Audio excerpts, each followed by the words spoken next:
இல்லத்திற்கு சென்று அறிய வேண்டும், அங்கே என்னை கூட்டிச் செல்லுங்கள் என்று சொல்லுகிறேன். அங்கே செல்லுகிறேன். அருப்புக்கோட்டை நெசவாளர் குடியிருப்பு செல்வராஜ் என்கின்ற ஏழை நெசவாளியினுடைய வீட்டுக்கு செல்லுகிறேன். பரிதாபகரமான ஒரு சிறிய வீடு.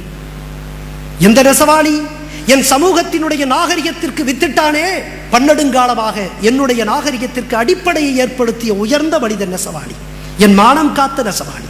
அவனுடைய வீடு ஒரு சிறிய வீடு. உள்ளே சென்றேன். சென்றவுடன் ஐயா மோர் சாப்பிடுங்கள் சொன்னார். ஐயா மோர் சாப்பிடுங்க. இல்லை, நாங்கள் ஏன்னா 10 அலுவலர்கள் நாங்கள் இருக்கிறோம். 10 பேர் வர்றாங்களே, என்னோட கூட வர்றாங்கல்ல. பெருங்கூட்டமாக வந்திருக்கு. வேண்டாம், இல்லையா 10 பேருக்கு வாங்கி வச்சிருக்கேன் சொல்றாங்க. யாருக்கிட்ட உயர்ந்த பண்பு இருக்கிறது பாருங்கள். விருந்தோம்பக்கூடிய பண்பு அந்த ஏழை நெசவாளியினிடத்திலே தான் இருக்கிறது. ஏழை நெசவாளியினிடத்திலே இருக்கிறது.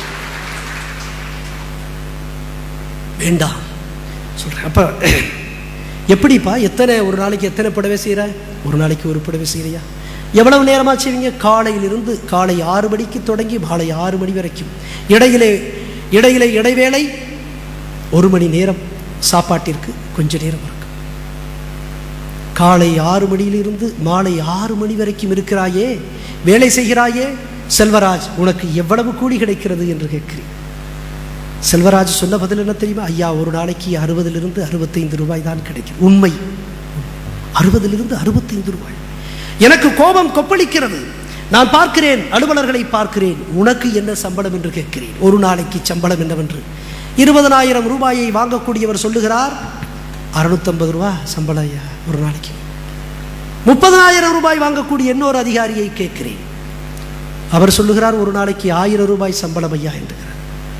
அதற்கு மேலே அதிகாரி ஏடி, நான் பல நேரங்களில் சொல்றது ஏடியா, டிடியா, ஜேடியா, கேடியா, கரெக்டா சொல்லுங்க, சரியா சொல்லுங்க. இந்த என் சமூகத்தின் கீழே இருக்கக்கூடிய மனிதர்களை நீ நினைக்கவில்லை என்றால் உன்னுடைய அதிகாரம் பயனற்று போன அதிகாரம், உன்னுடைய பதவி பயனற்று போன பதவி என்று எண்ணுபவன்.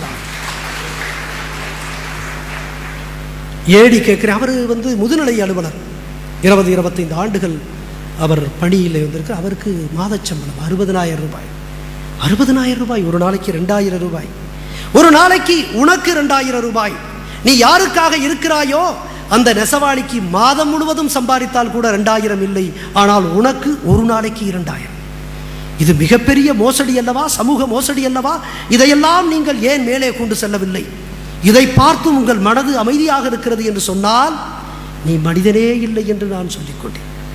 மனிதனே இல்லை என்று சொல்லிக்கொண்டேன். என் நெசவாளியினுடைய நிலைமையில் மாற்றம் இருக்கிறதா? 60 ஆண்டு கால சுதந்திரத்திற்கு பின்னாலும் என் நெசவாளி 60 ரூபாயில் தான் வாழ்க்கையை ஓட்ட வேண்டும் என்று சொன்னால் சுதந்திரத்தினுடைய பணம் எங்கே சென்றிருக்கிறது என்று நான் எண்ணுகிறேன். எங்கே சென்றிருக்கிறது என்று கௌரவப்படுத்த வேண்டிய உயர்ந்த தொழில் நிபுணன் அல்லவா நெசவாளி? ஒரு நெசவாளி என்பவன் 5 MTech படித்தவனுக்கு இணையானவன். அவனுடைய நெசவு திறன் இருக்கிறது அல்லவா? அது சாதாரணமான திறன் அல்ல. நூற்றாண்டு காலமாக அவன் தலைமுறையாக கொண்டு சேர்க்கப்பட்ட உயர்ந்த திறனடா. அவனை அவமானப்படுத்துகிறீர்கள், அது தேசிய அவமானம் என்று கொந்தளித்து அப்படியே எல்லோருக்கும் கடிதம் எழுதினேன், இவன் மீது கருணை காட்டுங்கள். அதற்கு பிறகு அவனுக்கு ஏதாவது கூலி உயர்வு கொடுப்பதற்கான முயற்சிகளை செய்து கொண்டிருக்கிறோம். என்ன சவால் எண்ணி பாருங்கள்.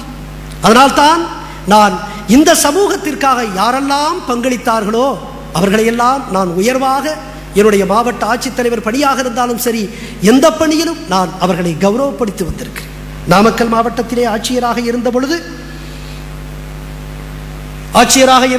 40 கிராமங்களில் இரவு அந்த கிராமத்திலே இருக்கக்கூடிய பள்ளியிலே உறங்கி அவர்களிடத்திலே மனுக்களை பெற்று உடனடியாக தீர்த்து காலையிலே இவர்களுடைய நிலப்பிரச்சனையை தீர்ப்பதற்காக நான் ஆய்வு செய்வதுண்டு. அப்படியாக பள்ளிப்பாளையம் ஊராட்சி ஒன்றியத்தில் இருக்கக்கூடிய சௌதாபுரம் கிராமத்திற்கு ஒரு நாள் சென்றேன்.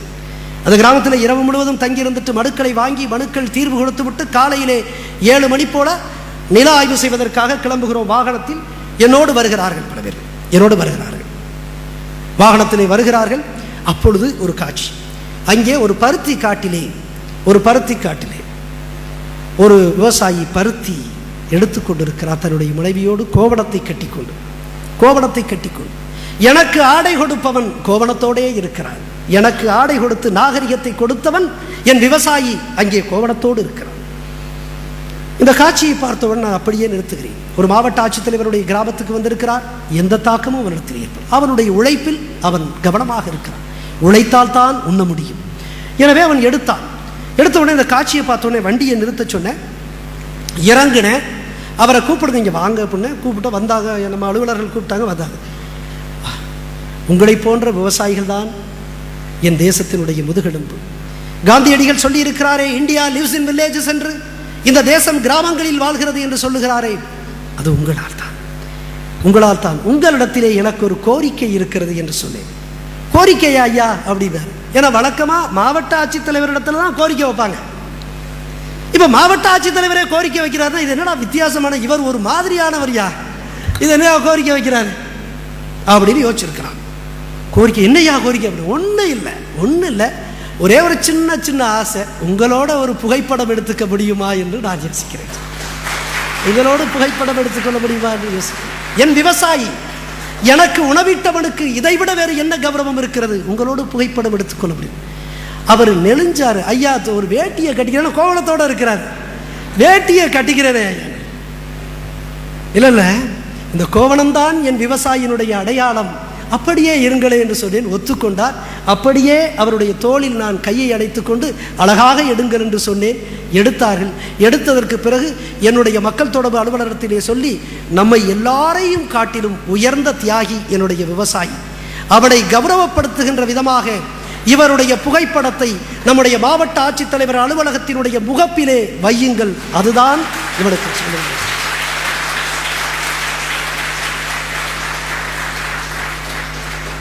நேர்மை என்பது லஞ்சம் வாங்காதது மட்டுமல்ல, ஒரு விவசாயியை கௌரவப்படுத்துவதிலும் உன்னுடைய நேர்மை இருக்கிறது என்று நான் எண்ணுகிறேன்.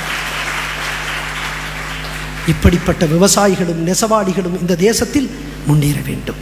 இன்றைக்கு பல கிராமங்கள் வெறிச்சோடி போயிருக்கக்கூடிய சோகத்தை நான் பார்க்கிறேன். எம்முடைய கிராமங்கள் முன்னேறுவதற்கு நேர்மையான சமூகம், நேர்மையான தேசம் வேண்டும்.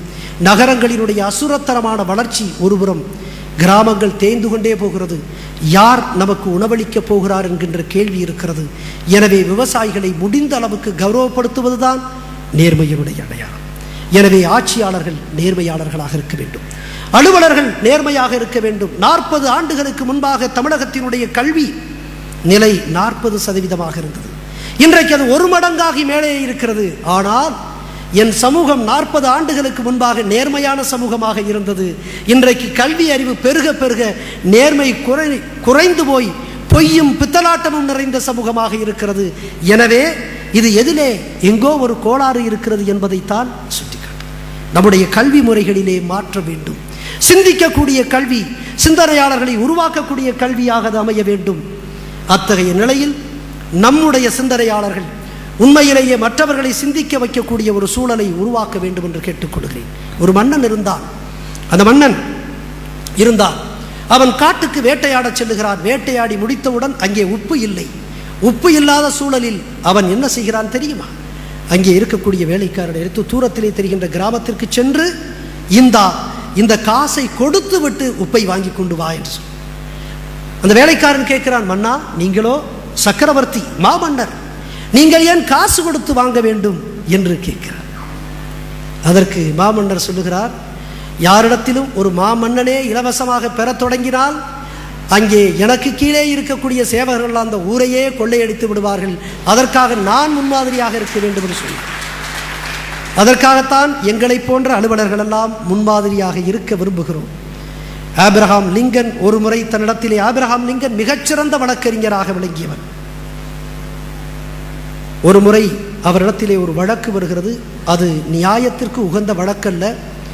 அந்த வழக்கை கொண்டு வந்தவரிடத்திலே சொல்லுகிறார், this is technically strong but ethically weak என்று சொல்லுகிறார். ஆபிரகாம் லிங்கன் சொல்லுகிறார், இந்த வழக்கை நான் எடுத்து நடத்த முடியும். நடத்தினால் என்னுடைய மனச்சாட்சி எதை தெரியுமா சொல்லும்? Lincoln, you are a liar, you are a liar, you are a liar என்று என்னுடைய மனச்சாட்சி சொல்லும். I will not be able to live with myself. என்னால் முடியாது. I sell my professional time but I can't. I sell my professional time but I can't sell conscience என்று அவர் சொல்லுகிறார். Abraham லிங்கனுடைய நேர்மை இருக்கிறது அல்லவா, அது ஒவ்வொரு தலைவருக்கும் வந்தால்